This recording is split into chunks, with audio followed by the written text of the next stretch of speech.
Assalaamu calaykum kulanti wanaagsan kusoo dhow muuqaalkan markasta oo aad Photoshop wax ku qabatid ama document ku edit garaysid ama aad maxaan ku rahday sii badato shaqadaadii Photoshop ku dhex qabanaysay oo aad wuxuun ku design garaysatid oo shaqa u baahan inaad waxyaal objectiyo badan wadata aad samaysid waxaa meesha soo galaysa iyaduna ka mid noqonaysa shaqadaada inaad qoraal u baahatid oo tusaale ahaan haddaad qoraal kusoo darsanaysid Photoshopkii de waxaad u baahan tahay inaad heshid maxaan ku rahday meesha uga soo darsan lahayd marka Photoshop waxay leedahay feature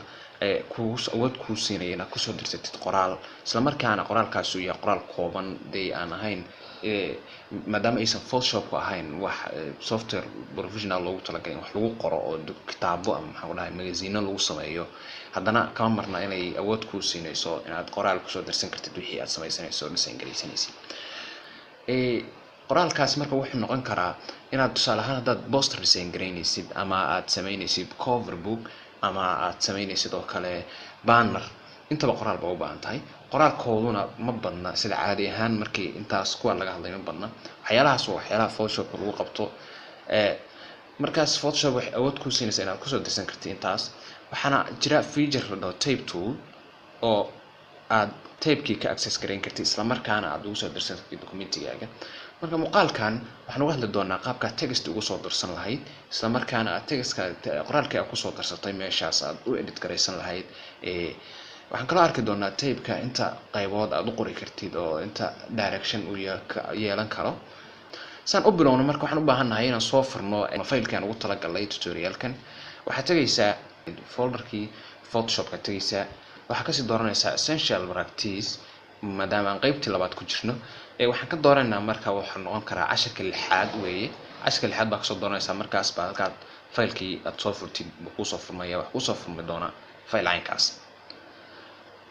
faylkan markuu ku soo furno si fiican hadda u fiirisid meesha waxa kaaga muuqda qoraallo kala duwan oo qaybo dhinac u qoran tahay tusaale ahaan kan waa horizontal tape oo caadi ah qoraal sida normalka computer intiisa badan wax loogu qoro u qoran oo jiifa haddii aad kan ka hooseeya aragtidna waa qoraal caadi ah isla ruuxiisa laakiin si ka duwan u samaysan waa horizontal tape box baa lahaa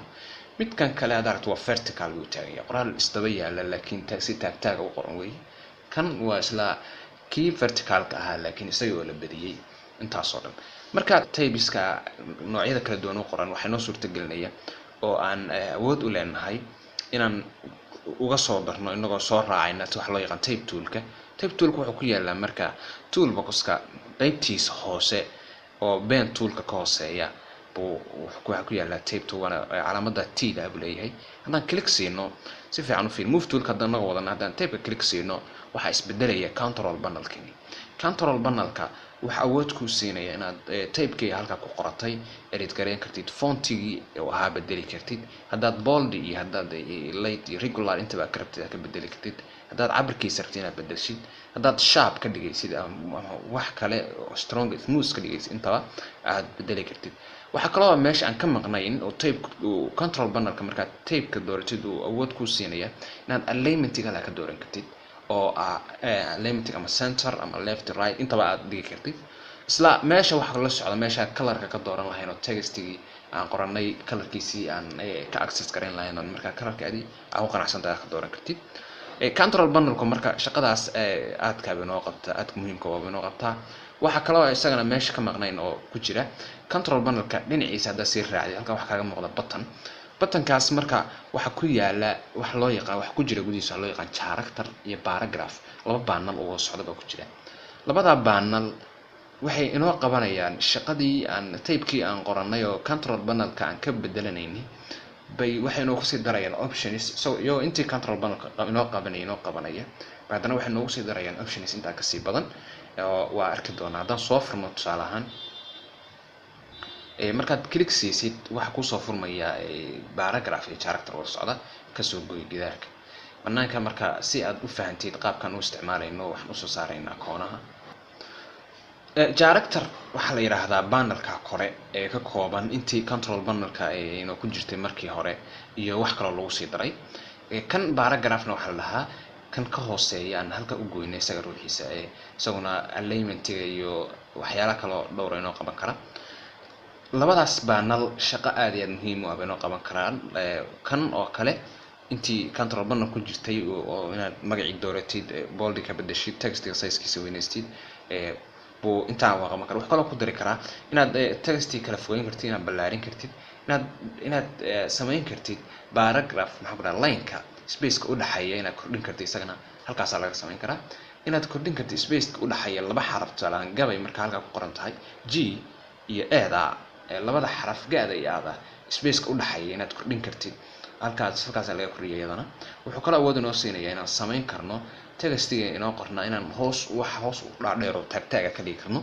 waxaan kala awood u leenahay inaan hareeraha wax dhumuc loo balaaran ka dhigi karno, colorkii waa samayn karnaa. waxyaalo badan buu inoo suurtagelinayaa marka inaan halkaa ka helno superscript iyo subscript maxaa ku dhahay horizontal line dhexda maraya underline intaba awood buu inoo siinaya. marka paragraph waxa loo yaqaan characterku paragraphkuna 90% isagoo waa alignment iyo adjustment inaad type-kaagii justify gareyn kartid kulli wixii oo dhan aad ku samayn kartid buu maxaa ku dhahay awood inoo siinaya. marka haddaan tagno meesha loo yaqaan type-ka haddaan dhex tagno oo canvas area haddaan tagno tusaale ahaan markaan soo qaato type toolka wax ku garanayaa inaan type toolka wato waxa ii soo baxaysa calaamada xariiqda taagan ee square ku dhex jirta. calaamada square ku dhex jirta waxaan ku garan karaa inaan type tool wato, isla markaana haddaan halkaa click siiyo aan halkaa ku qori karo maxaan ku rahday qoraalkaasi markaas waxaan rabo ka edit gareyn karo, isla markaasaan dib colorkiisa haddaan rabo bedelan karo. qoraalka marka halka typing ka samayn karno haddaan type toolka soo qaato haddana oo halka say isu bedelaysaa calaamadeeda wax yar u fiiri. marka hore saas ay ahayd oo waa square xariiq ku dhex jirta. haddaan soo dhex geliyo qoraalka markaan soo dhex geliyo dabcan square waa ka baxaysa. square hadday ka baxayso waxaan ka garan karaa halka inaad type-kaas maxaan ku rahday click siin karo, isla markaana aan edit gareyn karo, waxaan rabo ka bedeli karo, haddaan rabo wax ku dari karo, haddaan rabo colorka intaan bedeli karo saa u bedeli karo colorkiisa nooc kale ka dhigi karo baan ku garan karaa. marka hore calaamada u fiirso saas u samaysan tahay haddaan qoraalka dhex keeno xariiqdaas baan ku garan karaa. marka waxa uu type-ka kaga duwan yahay bay ka mid tahay waxyaalaha kale oo ah tusaale ahaan sawirada oo kale. sawirada inaad layer kasoo dooratid markaad kadib wax ka bedesho soo maahan, laakiin isaga just haddaad textiga anoo aan kan ii dooran yahay soo gabaygaas hadda ima doorna, gabaygaas ii dooran dabcan. haddaan kan u baadan inaan wax ka bedelo inaan halka kasoo doorto oo layers inta tago halkan kasoo doorto waxa iga fudud oo aasan igu xiray inaan layer soo doorto inaan halka kasoo doorto. waxaan samayn karaa anoo halkan aadinba inaan type toolka inta soo qaato iska dhex click siiyo marka aan saa wax ku qori karo. marka typing wuxuu kaga bedelan yahay layerada kale ka mid inaad type toolka inta soo qaatid horay wax uga bedeli kartid, horay ka dhex taaban kartid oo layer iska tigin halka maxaa ku raadin wax ka soo bedeli. qoraalkan marka wuxuu u qoran yahay horizontal ahaan buu u qoran yahay tusaale ahaan qoraalkaas. midkan ka hooseeya isagana wuxuu u qoran yahay horizontal laakiin wuxuu ku jiraa haddaan click siino wuxuu uga bedelan yahay kaas kan qaabka uu qornaa just haddaan click siino qaabkaas uu qoran waa qoraal free meel yaala. laakiin kan markaan qoro maadaama uu badan yahay wuxuu ku dhex jiraa wax la yiraahdo type box waa mid ka duwan maxaan ku raadin kan ina ka kore oo mid ka duwan kan kore ee caadiga horizontalka u qoran. haddaad xagga fiirisid haddana waxaa la ku yaala mid vertical oo isaguna caadiya laakiin type vertical aan box ku jirin. kan xagga ka xiga waxa weeye isaguna waa vertical oo type box waa qoraal tag u qoran laakiin wuxuu ku jiraa wax loo yaqaan box buu ku jiraa. boxkaas marka qaabkaasaan u samayn karnaa inta kulli labadaba si fiican u fiir. marka halkan markaan intaas oo type baan u qori karnaa wax la yiraahdo typing-ka intaas oo dhinac baan u qori karnaa. tusaale ahaan haddaan meeshaas example-ka iska xirno waxaan tegaynaa meesha exercise marka saan u qorno textiyada qaabka u qormayaan aad u fahantid. waxaad soo qaadanaysaa type toolka markaad soo qaadatid hal mar unbaa click siinaysaa. halkaas waxaan ku qoraynaa marka qoraalka raacayna ku qornaa tusaale ahaan gabay baa ku qornaa soomahay gabay. qaabka markaan u qoro qoraalkii waxaan u baahanahay inaan move gareeyo maadaama uu kii kore uu iga dhex jiro. waxaan u baahanahay tusaale ahaan inaan hoos usoo move gareeyo meesha bannaan oo hoose keeno. waxaan qabanayaa control markaan qabto move toolka ay active garoway si fiican u fiiri. control markaan qabto mouse-ka wuxuu soo bedelay move tool buu bedelay. bannaanka text uga bixi maayo laakiin dhexdiisa anoo jooga baan soo move gareynayaa. waxaan kusoo jiidayaa mouse-ka soo dhalaa gareynaya meeshaan u baahanay markaan keeno oo haddaan u baahanahay size inaan yareeyana anoo weli control haya baan saa u yareyn karaa oo qaybkaas u yareyn karaa ama control A inta dhaho baan halkan ka yareyn karaa oo halkaasaan option iga furan yahay ama control A iyadoo ah saas waa isla waxaan ka dhex yareynaya characterka gudihiisa qaabkaan u yareyn karaa laakiin si free haddaad rabto inaad u yareystid qaabkaas u yareyn kartaa laakiin wax laga yaabaa in qoraalkii uu dimensionkiisa ka khaldo qoraal taag jiif ama maxaan ku rahday si urursan ay ka noqoto maadaama aadan meeshii size caadi loogu weyneynay aadan ka weyneyn aad manual u weyneysay ama u yareysay طبعا meeshan u baahanahay markaan keeno waxaan dhihi karnaa tigtaasaan saari karnaa oo qaabkaasaan halkaasaan ku confirm garaynayna ama haddii computerkaagu uu yahay maxaan ku rahday computer desktop isticmaalaysid ama laptop 15 ah laptopyada oo kala duwan 14 isticmaalaysid iyo 15 sababta u kala duwan yihiin waxay tahay markaan Photoshop joogno waxaan badanaa isticmaalaa keyboard oo shortcut iyo keyboardka waan isticmaali karnaa marka hadduu laptopka 15 yahay waxa laga yaabaa inuu laba enter leeyahay labada enter waxay kala dhigan tahay interta dhexda caadiga oo keyboardka dhexdiisa ku taala iyo interta la socota maxaan ku rahday numeric keyboardka oo dhinaca midig xigta mar walba computerkaaga midigta u xigta haddii dabcan uu leeyahay computerkaagu keyboardka numeric ah waxaad taaban kartaa intaad confirm dhihi lahayd halkaad mouse-ka la aadi lahayd waxaad taaban kartaa interta yarta ee koona xigta numeric la socota hadduusan lahayn waxaad u baahan tahay oo computerkaagu 14 yahay inaad halkaa tigta saartid markaan taabanayno waxaan ka dhiganahay inaan qoraalkii aan qornay meesha la rabno dan halkaa dhigayno inter baan dhahaynaa marka qoraalkeeni markaan qorano oo saas u qorano dhamaysano baan waxaan saa u confirm gareynaa ama inter taabanayna ama confirm waxaad kaloo dhihi kartaa haddii qoraalka aad dhamaysatay si shortcut ahaana control D iyo enter baad dhihi kartaa qaabkaasna waa u confirm gareyn kartaa markaan qoraalkii qoridiisa dhamaystay haddaad sizing u baahan tahay meeshaas ka yareynaysaa ama wax ka yareynaysaa halkan haddii aad u baahan tahay wax la yiraahdo bold ama capital ka wada ah halkaas ka dhigi kartaa ama small halkaas ka bedeli kartaa haddii u baahan tahay wax loo yaqaan superscript iyo subscript underline intaba waxaad ka bedeli kartaa meesha characterka aad ku siinaysa qaabkaas u sameynaysa qoraalka marka horizontalka qaabkaas uu qormay kan boxka ah oo ku dhex jira maxaan ku rahday meeshan box ahaan ku dhex jira qaabkan u qorayna waxay tahay horta qoraal baan soo koobisanaynaa kan oo kale gabaygan meeshan oo ku jira noo soo koobi waxaan qaabkan u qorayna marka waxay tahay waxaan tagaynaa horta le exercise-ka groupkaas aan tagaynaa halkaasaan tagaynaa waxaan qoraynaa wax soo qaadanaa